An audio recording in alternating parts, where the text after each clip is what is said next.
નમસ્કાર દર્શક મિત્રો, હું છું રૂપલ લુણીચિયા. સંપૂર્ણ ન્યૂઝમાં આપનું સ્વાગત છે. શક્તિપીઠ અંબાજી મંદિરમાં નવરાત્રી દરમિયાન આઠમના દિવસે રાજવી પરિવારને મળતા પરંપરાગત વિશેષ પૂજા હકો નામદાર હાઈકોર્ટના નિર્ણયથી રદ થતા દાંતા તાલુકામાં ઘેરા પ્રત્યાઘાત પડ્યા છે.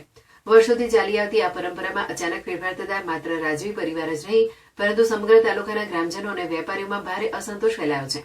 આ નિર્ણયના વિરોધમાં આજે વહેલી સવારથી જ દાંતાના તમામ વેપારીઓએ સ્વૈચ્છિક રીતે વેપાર ધંધા બંધ રાખ્યા હતા. રાજવી પરિવારની પડખે ઉભા રહી ગ્રામજનો અને વેપારીઓએ દાંતા મુખ્ય બજારથી મામલતદાર કચેરી સુધી રેલી યોજી હતી. રેલી બાદ પ્રાંત અધિકારીએ આવેદનપત્ર આપીને હાઈકોર્ટના નિર્ણય પર પુનર્વિચારણા કરવા તથા અંબાજી મંદિરમાં રાજવી પરિવારના પૂજા હક્કો પુનઃસ્થાપિત કરવાની માંગ કરવામાં આવી હતી. રાજવી પરિવારના પરિવારજનોનું કહેવું છે કે અખંડ ભારતના હિતમાં તેમણે પોતાના રજવાડા સરકારને સુપ્રત કર્યા હતા અને તેના બદલામાં કોઈ વ્યક્તિગત લાભ મેળવ્યો નથી.